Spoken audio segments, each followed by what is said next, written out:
They say every day is for the thief, one day for the owner of the house. But ICPC, the Anti-Corruption Commission, has reversed the role. It is now every day for the owner of the house. If you're involved in bribery, over-invoicing, or any shady deal, the day of reckoning has come. ICPC, the Anti-Corruption Commission, is watching you. If you're reported for any corrupt practice, you'll be investigated, prosecuted, and punished. Corruption is harmful to our nation. Join the campaign against it by reporting any corrupt practice to ICPC, the Anti-Corruption Commission. Let we join hands with ICPC, make them better.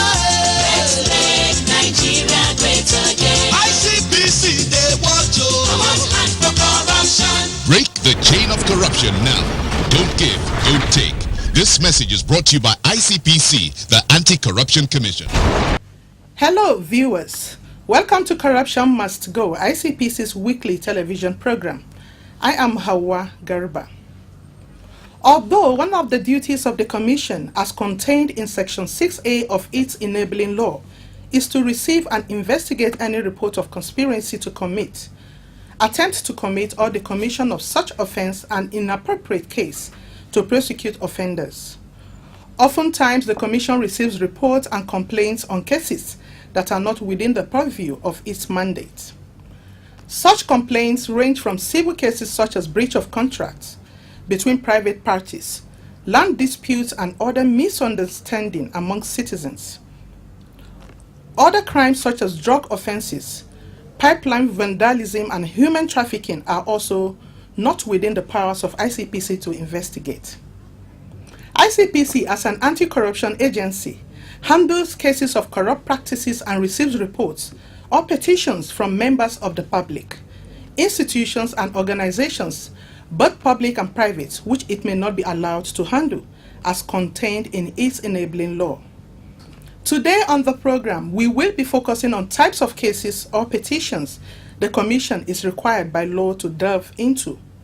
Also on our menu today are drama, ethics and value, and many more. But first, Ruth Awodi brings us anti-corruption stories. It's over to you, Ruth.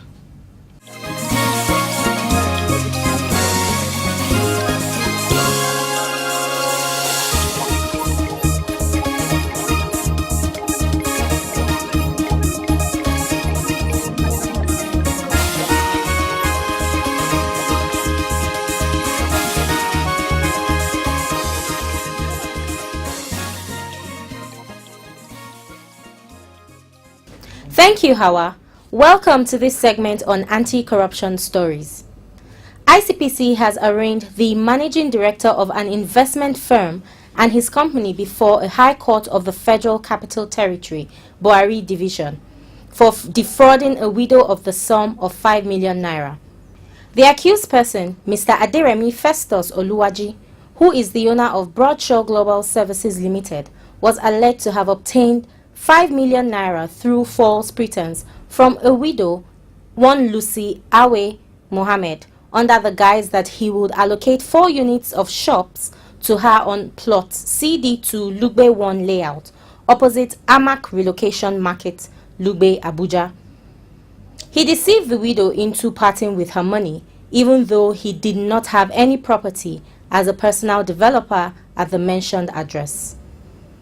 In a one-count charge, ICPC's counsel, Agbili Ezenwa Kingsley, averred before Honorable Justice Othman Musa that the accused person's action was contrary to Section 1A and punishable under Section 1, subsection 3 of the Advanced Free Fraud and Other Related Offences Act 2006. The defendants pleaded not guilty to the charge leveled against them, and Mr. Oluwaji was granted bail in the sum of 7 million naira with a surety in like sum who must be resident in Abuja. The case has been adjourned to 3rd December 2018 for the commencement of hearing.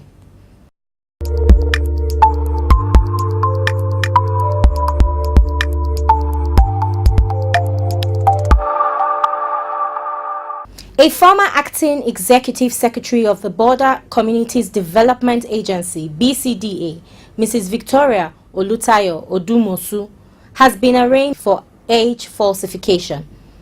Mrs. Odumosu was arraigned before Justice Olasumbo O. Goodluck of the High Court of the Federal Capital Territory, Maitama, on a 5-count charge bordering on conferring corrupt advantage upon herself as a public officer in order to keep herself in public service beyond the statutory retirement age.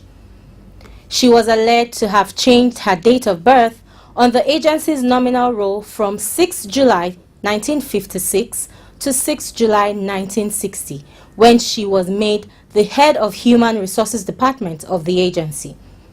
This fact was unearthed by ICPC after it launched an investigation into allegations contained in a petition it had received against the accused person.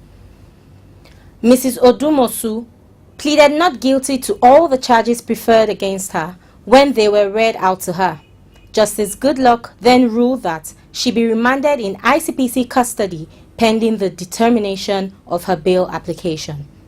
That will be all on this segment. Corruption Must Go continues with Hawa. Stay with us. Corruption not in my country. That was a very good business. Yeah. The furniture you brought was very perfect. That's how we roll. Let me do you receipts. Yeah. How much of it again? 1 million naira. Okay, write 2.5. Mbano. The deal was for 1 million naira now. Okay, write 3 million. I'll give you 500. Oh no, I don't do business like that now. Yeah. Hey, that can give me back my check. Let me go and look for someone that understand business. Take. Your loss. Rubbish. But it is only for incorruptible customers. What are you talking?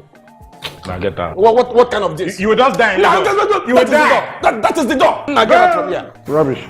Look, my people, make we not really add money for original invoice price. That's not corruption. Say no. Not in my country. Stop corruption now. Corruption not in my country.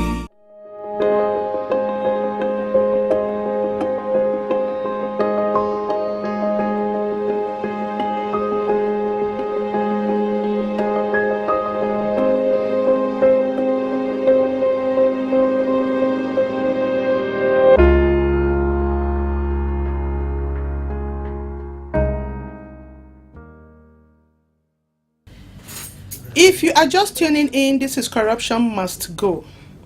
Offenses such as bribery, gratification, violence, making false statements, and other related offenses form a veritable basket of cases handled by the Commission over the years.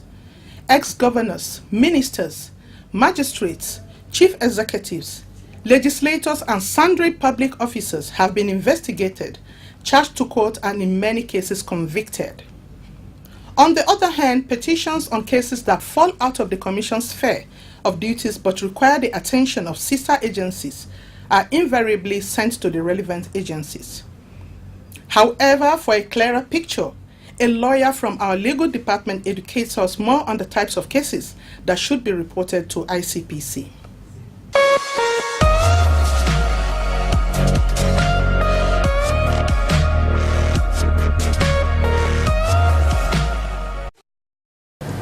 ICPC as an anti-corruption agency handles corruption-related cases. And can you please tell us if the Commission has any legal backing to do that? Thank you very much, Mona.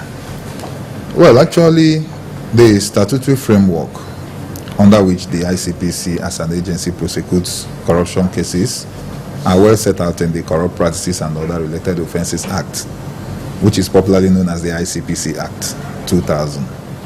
Now, if you go to that act, the mandate of the Commission is well set out in Section 6, subsections A to F.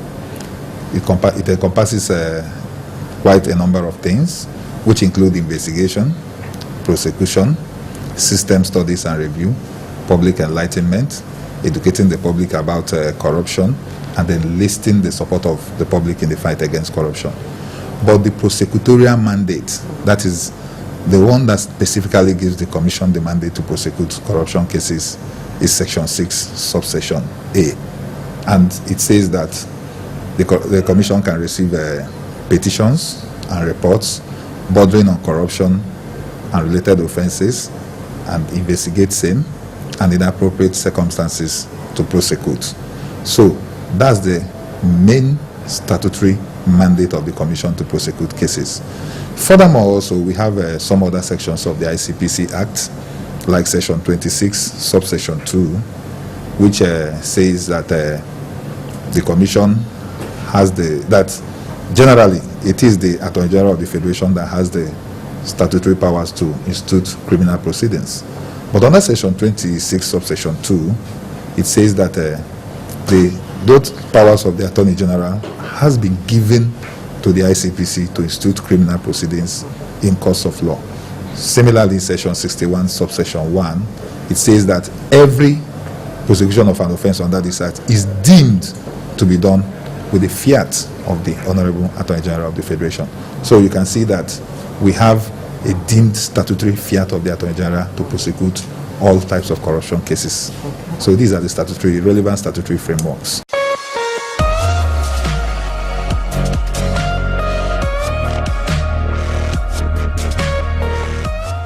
Now, the Enabling Act, like I've already said, is the ICPC Act 2000, and it enables the Commission to handle two broad types of cases. We have the criminal cases, we also have the civil cases.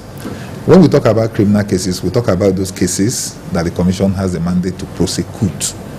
And broadly, you can call them corruption cases.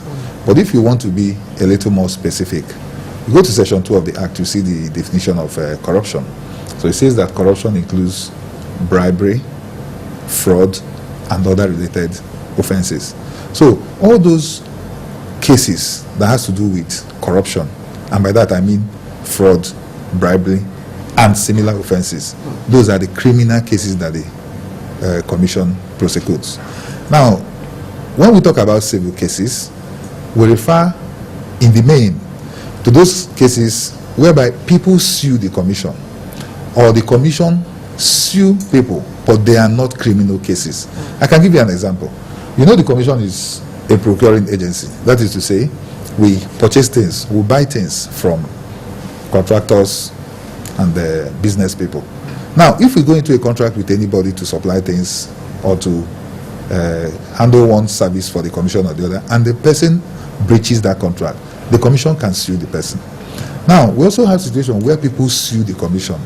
And one of the main types of, or some of the main types of cases that we have been getting, since the inception of this place, is cases where people say that their fundamental rights have been breached. So enforcement of fundamental rights cases have been recurring time and time again. So these are the civil cases. And the statutory framework that also allows the Commission to handle civil cases can be found in Section 3, Subsection 2. That section is clear. It says that the Commission, as the ICPC, is a body corporate with perpetual succession. It can sue and be sued in its corporate name, and of course, it's at a common sale.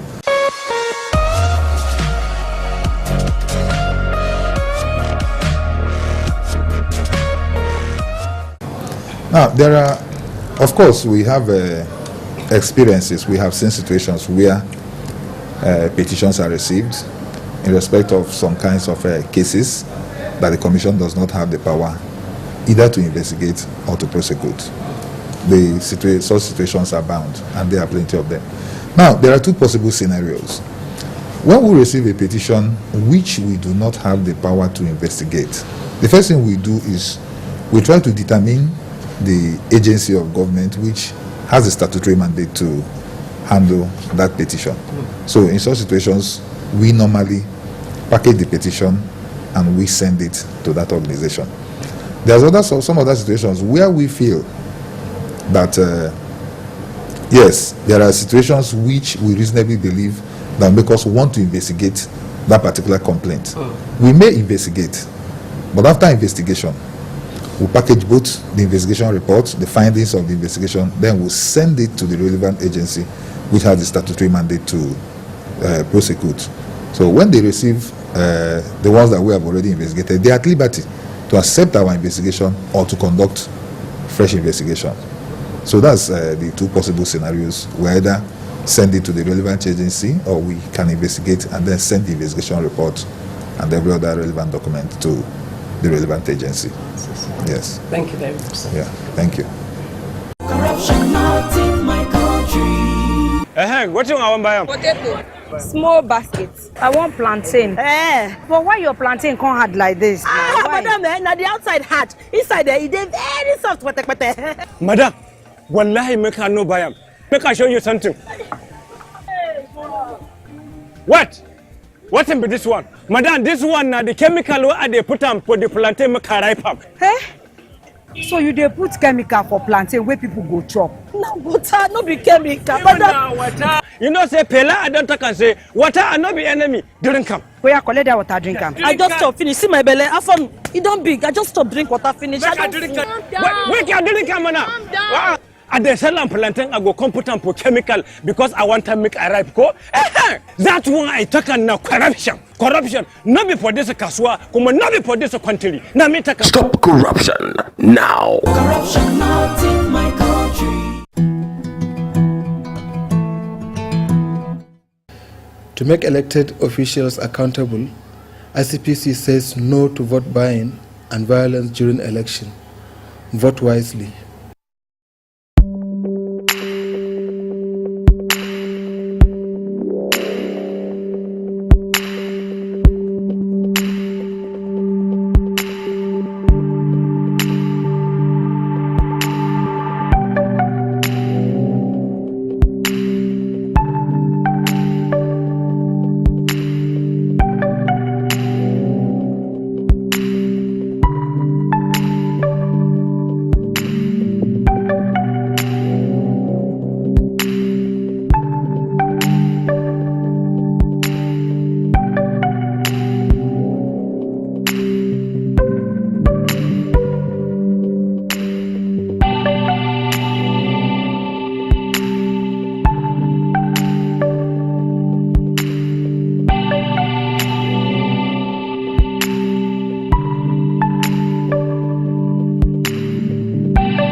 Hello viewers, today we are going to talk about yet another offense created under the Corrupt Practices and Other Related Offences Act 2000.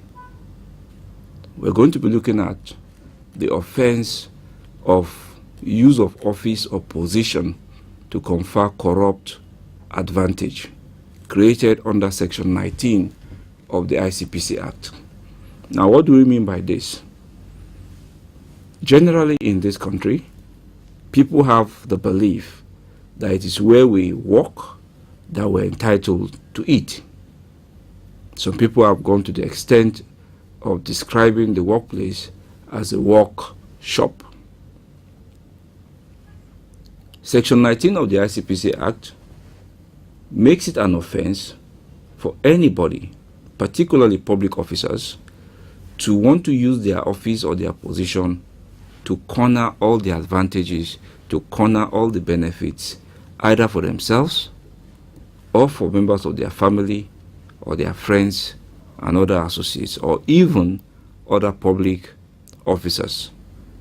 At ICPC, we have seen situations where some chief executives who have the responsibility or who have the power to award contracts or to offer employment or even promotion in some instances decide to favor only people from their own family, from their own ethnic group, or especially members of their family.